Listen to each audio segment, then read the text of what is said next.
everyone, just sitting around. I've got a bit of a bug, so I'm not really doing much. So I'm just playing a little bit of uke, and I thought I would just mention, to make your uke strumming sound better, you're better off using chords that actually hold your fingers on every string, so like chord inversions. So you probably all know a C chord, that's an open C chord. If I strum, all the other three strings that I'm holding just keep continually ringing. And that's got a sound, but if I use the first inversion of a C chord, which is basically your B flat shape, I'm sure you know what that is. You just move that up 2 frets, so starting on the 3rd fret, that's actually a C chord too. But now that I'm holding every string, what I now have control over the length of the note that I play. So if I strum down and then lift my fingers off, it stops. So by having now that control on my fingers, I can move my fingers up and down when I actually strum to actually create more a rhythmic sort of feel to the song that I'm playing. So if I did, so press down, lift off, press down, lift off.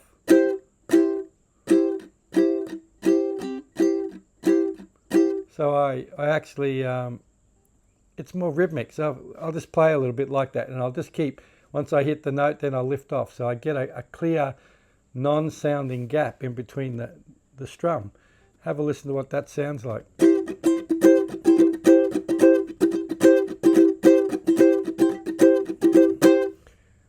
Sounds much more rhythmic than if I did an open C chord.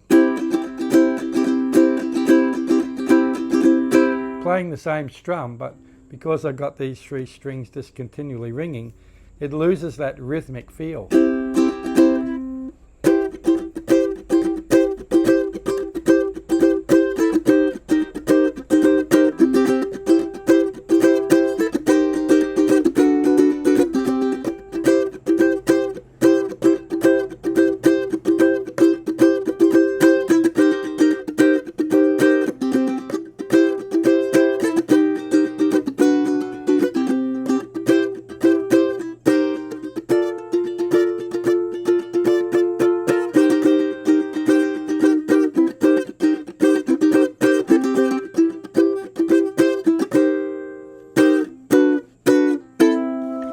So, as you can hear, it's more rhythmic. So, give that a bit of a go, even if you're playing a B flat, which most of you, I'm assuming, know how to play. This, as soon as you strum, lift the tension off your fingers, and you'll hear that the sound will stop.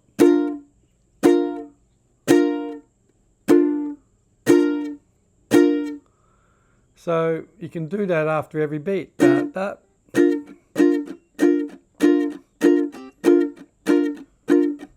So it makes it more rhythmic.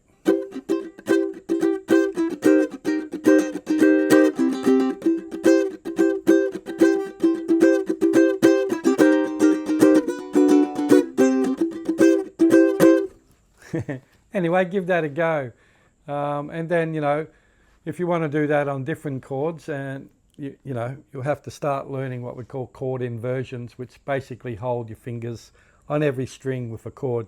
Most people that learn uke start with all these open chords like C, G, F, G7, E7, A7, all these types of chords. All those chords, open chords, have strings that you're not touching, so they're going to continue to ring. You don't have any control over them. So start learning chord inversions. So I've done many years ago, I think I put some videos up on chord inversions on my channel here, so just have a wander through. You might find things there, and if I'll have a look myself, I'm pretty sure I've got things like that up there, but if not, I'll do a series on chord inversions, and so you can learn. Chord inversions are not some crazy mysterious thing. All chordal structure and placement and fingerings, they follow a system, so it's not like they're just random. And if you know what a chromatic scale is, which is basically A, B, C, D, E, F, G, and then with all the flat notes in between, which in between B and C and E and F you don't have flats or sharps, all the rest do, so that makes it up to 12. Your strings follow that sequence, and so do your chord shapes. So, you know, if I'm playing an F chord, excuse me, if I move that up one, then put a bar, that's a finger over the whole lot, that's an F sharp chord. And that's a G chord. So it follows a system. So anyway, I won't get into that for today. Just remember, just try that with your B flat. Strum down, don't strum up, just strum down and then lift the pressure off and hear the note stop. And then just try whatever you're playing on your right hand, da da da da da. Well, you can play that on your left hand and it makes it more rhythmic. Dot, dot, dot, dot, dot, squeeze, squeeze, squeeze, squeeze, squeeze.